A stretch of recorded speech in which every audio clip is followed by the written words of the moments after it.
మళ్ళీ చెరువుల దత్తత, అభివృద్ధి పేరుతో కన్స్ట్రక్షన్స్ కంపెనీలకు బాధ్యతలు, 100 చెరువులు ఇచ్చేందుకు హెచ్ఎండిఏ ప్రణాళికలు, జిహెచ్ఎంసీ తరహాలోని అప్పగింత, గతంలో దత్తత తీసుకున్న సంస్థలే వాటిని ఆక్రమించినాయి. కన్స్ట్రక్షన్ కంపెనీలకు వద్దంటున్న హైడ్రా అధికారులు, రియల్ భూమి పెంచడానికి అంటున్న ప్రభుత్వ వర్గాలు. జన్వాడ చెరువట, సిగ్గు శరం ఏమన్నా ఉందా? ఏమన్నా మర్యాద మానం సిగ్గు శరం ఈ గవర్నమెంట్కి ఏమన్నా? పోయిన గవర్నమెంటే 55 చెరువులు సిఎస్ఆర్ కింద రాసిస్తే ఒక్కొక్కడు మొత్తం చెరబట్టిరా చెరువులని గ్యాంగ్ రేప్ చేసిరు కొడుకులు. అంటే ఈ హైదరాబాద్లో ఏక్యూ ఇండెక్స్ ఏది మన ఎయిర్ క్వాలిటీ ఇండెక్స్ 311 ఉంది, ఢిల్లీలో 400 ఉంటుంది, సోమాజిగూడలో 300 ఉందట. అంటే గాలి పీల్చుకోవడానికి కూడా అవకాశం లేదు. కారణం ఏంది ఇదంతా? పొల్యూషన్ ఎందుకు అవుతున్నది? ప్రకృతి పర్యావరణం ఎందుకు దెబ్బతింటున్నది? చెరువులు లేవు, చెట్లు లేవు, కొండలు లేవు, గుట్టలు లేవు, అన్నీ తోలి చేస్తున్నాం మనం. 55 చెరువులు సిఎస్ఆర్ కింద రాసిస్తేనే ఆగమేంద్ర నాయనాన్ని మొత్తుకుంటుంటే మళ్ళీ అదే కంపెనీలకు చెరువులు రాసిస్తే ఏం ఘోరం? మరి హైడ్రా దేనికి ఉన్నది? అంటే మీరు ఏం చెప్తున్నారు? కబ్జా చేసిన భూములు మొత్తం లీగలైజ్ చేయబోతున్నారు మీరు. చెరువును కబ్జా అయిన చెరువును లీగలైజ్ చేయబోతున్నారు కంపెనీకి. ఒక్కసారి చూడండి,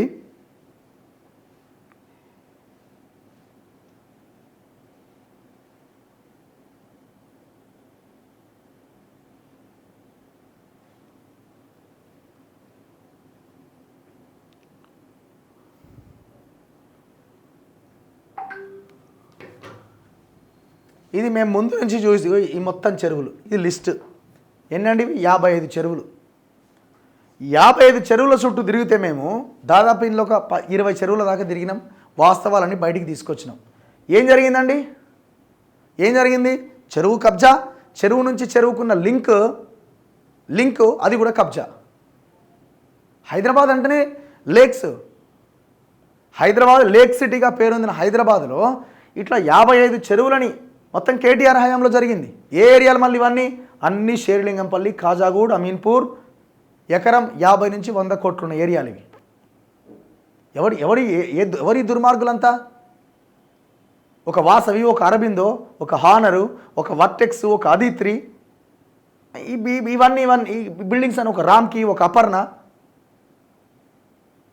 మళ్ళీ వీళ్ళేమంటారు? మళ్ళదే ఏడుంది? ఒక్కసారి చూద్దాం ఈ వార్త ఏందో. ఇగో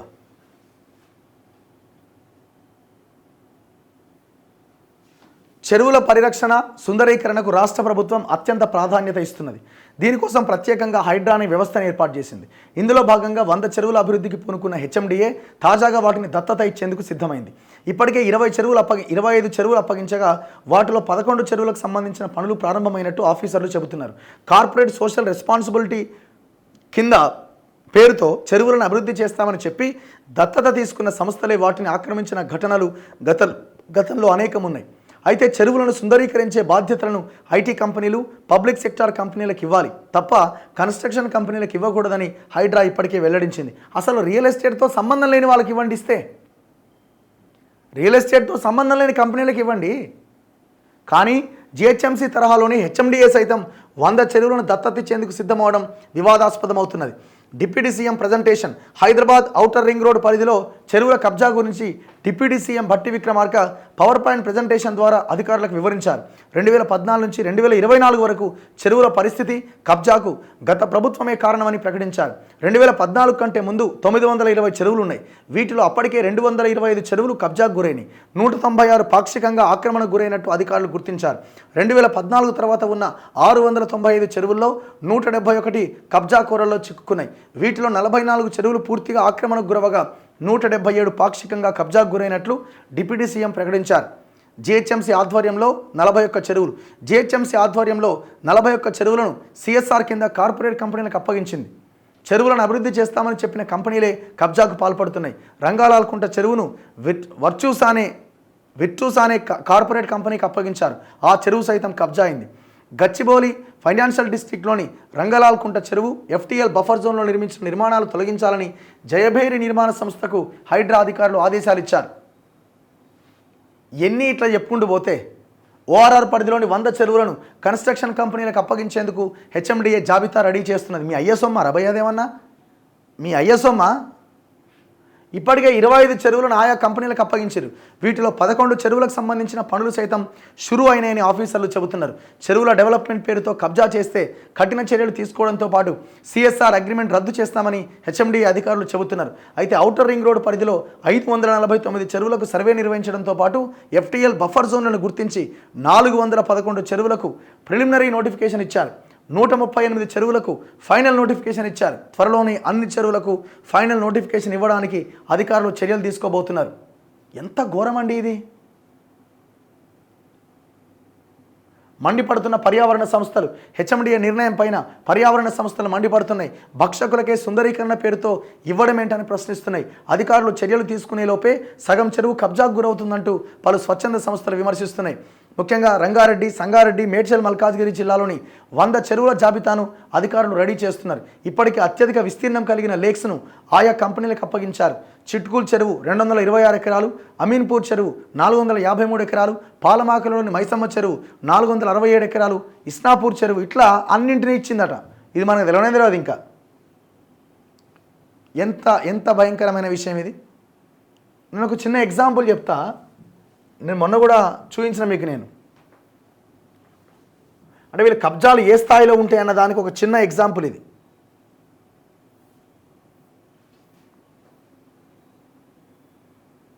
అసలు రియల్ ఎస్టేట్ కంపెనీలకి చెరువు ఇస్తే చెరువు కబ్జాకు గురవుతుంది తప్ప దాన్ని వాళ్ళు బాగు చేస్తారా? అసలు ఎగ్జాంపుల్ ఉన్నది మనకి. తెలంగాణలో నాశనం చేసిన ఎగ్జాంపుల్స్ ఉన్నాయి మనకి. మేము కొన్ని 10ల సంఖ్యలో వీడియోలు చేసినాం. మరి అయినా కూడా ఈ గవర్నమెంట్ సిగ్గు లేకపోతే ఎట్లా? అంటే మీరు మాట్లాడుకుంటున్నారు అన్నట్టు. మళ్ళీ పొద్దున్న లేస్తే కేటీఆర్ని తిట్టాలి, కేటీఆర్ రేవంత్ రెడ్డిని తిట్టాలా, జనాల చేతులు పూలు పెట్టాలా. పూలు కాదు, క్యాలీఫ్లవర్ పెడుతున్నారు మన చెవిల్లో.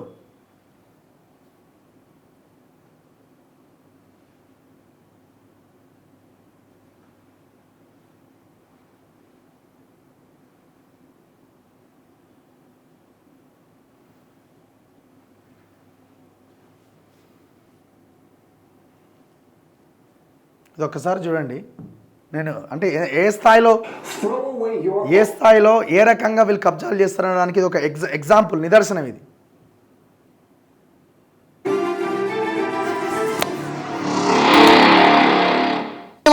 నేను ఎక్కడ ఉన్నా అంటే ఇప్పుడు ప్రస్తుతానికి ఒక చెరువు ఇది కాదు. 1 సెకండ్ ప్లీజ్.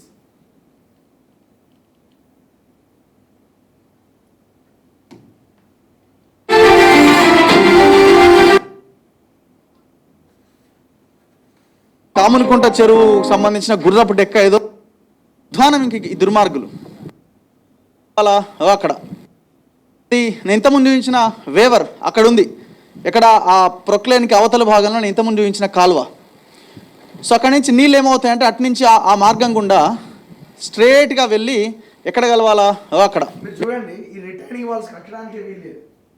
ఆ నాలాలని మొత్తం ఇచ్చేసి ఇంత పెద్ద రిటైనింగ్ వాల్స్ కట్టి మొత్తం డైవర్ట్ చేసారు నాలాని, చెరువుకున్న లింక్ని. ఇది మూసాపేట్ కామునికుంట మైసమ్మకుంట చెరువు. ఇది Vasavi and honour urban city అనే కంపెనీలు చేస్తున్న దుర్మార్గం గొలుసు అనమాట. ఇప్పుడు మీరు చూడండి, ఈ చెరువు నుంచి ఆ చెరువుకి వెళ్ళే మార్గం ఎట్లుందో మీరే ఆలోచించండి. ఇప్పుడు వీళ్ళు ఏమంటారంటే మాకు అన్ని పర్మిషన్స్ వచ్చినాయి, ఆఫీసర్లు యాక్చువల్గా ఏంటంటే ఇది పెద్ద టవర్లు వెలుస్తాయి. నాలా ఇది -3 ఇది వాసవికి సంబంధించిన ఈ వెంచర్. ఇది -3 ప్లస్ పైన 29 30 ఫ్లోర్స్. ఇన్లే కట్టడానికి వీల్లేదరా నాయన అంటే మొత్తం ఆ గొలుసును మొత్తం తెంచేసి ఆ నాలాను మొత్తం డైవర్ట్ చేసి వాటర్ ఆ చెరువులోకి పోకుండా అడ్డుకట్టేసి అండర్ గ్రౌండ్లు పెట్టి ఆ వాటర్ని అక్కడి నుంచి పంపించేలాగా పంపింగ్ చేసి మొత్తం విధ్వంసం చేస్తున్నారు. ఇక్కడ ఇంత భయంకరమైంది. ఇప్పుడు ఒక్కొక్క టవర్ 30 ఫ్లోర్లు అంటే దాదాపు 1000-2000 కోట్లు సంపాదిస్తాడు దగ్గర. ఒక్కో ఫ్లాట్ 2 కోట్లు 3 కోట్లకు అమ్ముకుంటారు. ఇంత ఘోరమైన విధ్వంసం జరిగితే సిగ్గు లేకుండా ఈ గవర్నమెంట్ కూడా మీరు ఆలోచిస్తున్నారంటే మరి బట్టి విక్రమార్క మొత్తం ఇంత పెద్ద బుక్ తీసి ఇది అని చెరువులను చూపిస్తే కదా నాయన, మీరే కదండి చూపించింది. మరి ఇందులో ఏ ట్యాక్స్ ఉంది? బి ట్యాక్స్ ఉందా, ఎన్ ట్యాక్స్ ఉందా? రియల్ ఎస్టేట్ కంపెనీల దగ్గర నుంచి ఏ ట్యాక్స్? బి ట్యాక్సా, ఎన్ ట్యాక్సా?